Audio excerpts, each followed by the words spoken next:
Alright, so good morning guys, what is going on? Today is Sunday, or Sunday and Monday actually, long weekend. So today I'm going to be doing the 1,000 mile review on my B20v, or update, or whatever you want to call it.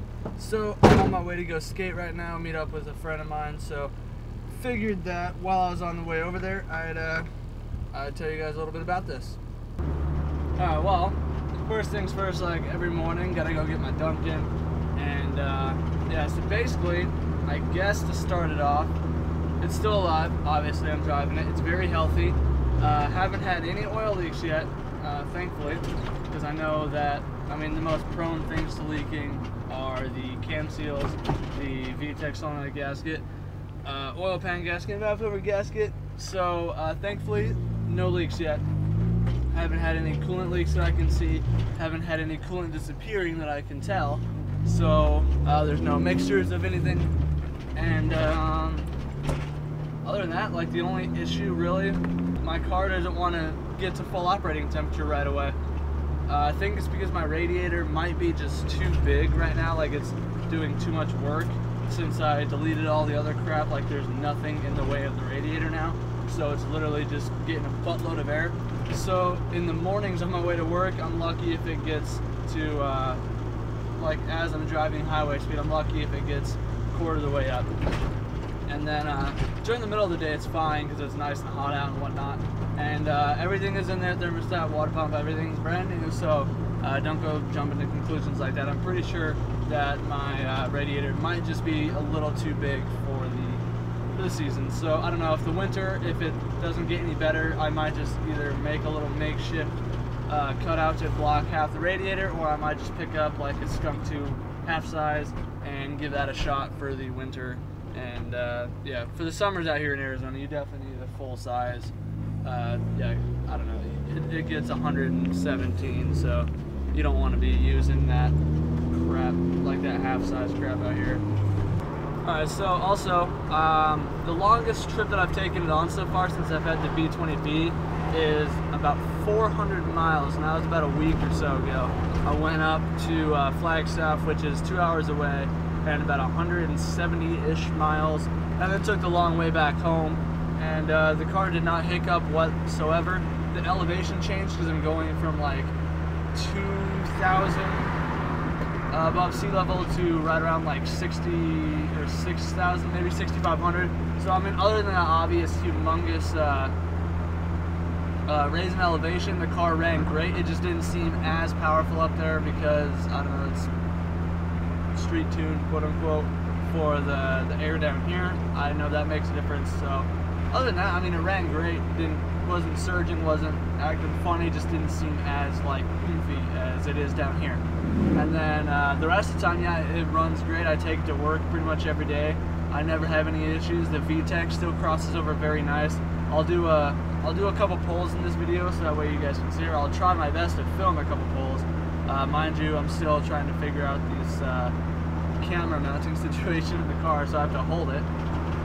But nonetheless, yeah, pull's good, pull's nice and hard. I mean, honestly, true honest opinion is the B20 VTEC isn't everything I had hyped it up to be, or had been hyped up to think it was. It's still a very like fun engine, and it's sick, and you can rev it to the moon, don't get me wrong, but the way everybody describes it and the way everybody portrays it in videos is they're like hitting VTEC, they're going, and then bam, and it just throws you back, and it's like some crazy magical unicorn farts of awesomeness. I mean, it is unicorn farts of awesomeness, it's just not like, I don't know, you know what I'm saying, I guess, I don't know, probably sound retarded, but it's sick, but it's not something to get overhyped on.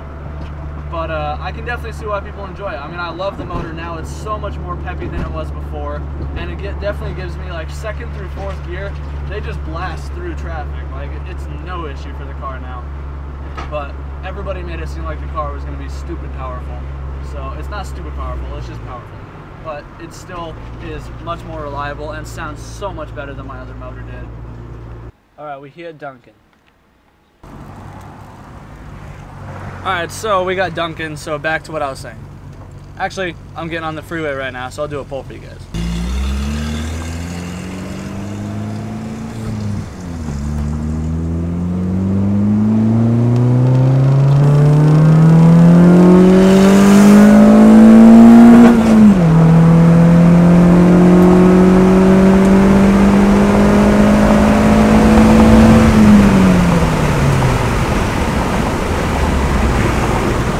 there's a second and third gear right there. I don't know how many miles an hour 130 kilometers an hour is, but I think that's like 80 or so. So not too bad. And that was uphill, so I mean, it's peppy.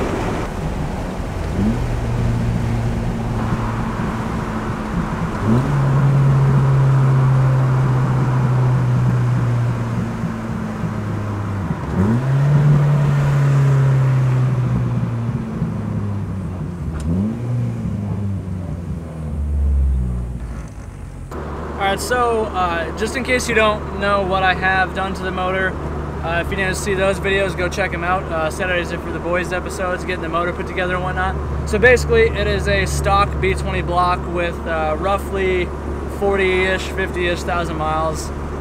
It was clean when I took it apart.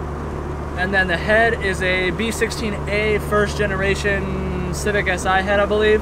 And it's got just GSR dual springs on both intake and exhaust side. It's got VMS, adjustable cam gears, extra timing belt, water pump, oil pump seal, friggin' water pump gasket, oil pan gasket, spark plug, grommets, valve cover gasket. Everything is resealed with OEM genuine Honda crap. So really solid, Honda bonded, blah blah blah. You know the whole deal. So I mean, yeah, pretty much bone stock motor.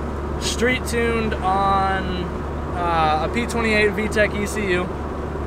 So I don't know, I don't have a dyno, but I'd roughly assume right around 170-ish horsepower, nothing crazy. But I mean, it's definitely fun. Like I said, I mean, it's peppy enough.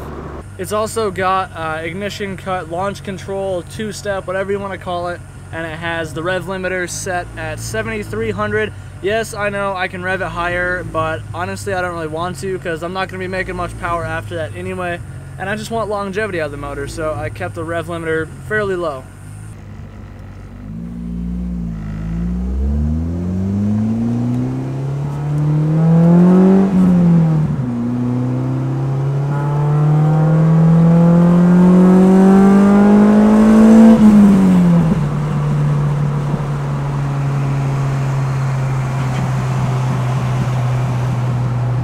I've also got my VTEC set at 4,200, which some of you might say is low, but I don't know. I mean, it works for me. It's right out of highway speed cruising RPM. So like fifth gear when I'm cruising like 80, it's just like 500 or so, or 700 RPM up. But I mean, I'm loving it so far, honestly. Like, I love B series engines. I'm sure K series is a whole lot of fun, but that's out of my budget. So maybe I'll experience that later on. But yeah, I mean, this thing's sick. I haven't raced anybody because I'm not really into that, and because whenever I'm in the Integra, I never see any cool cars. So don't know what it can beat. I know it's faster than it was, so that's all that matters to me. So this probably is gonna be it, honestly. I mean, I don't really have much to say. It's kind of like you just gotta feel it, you gotta drive it, and know how it is.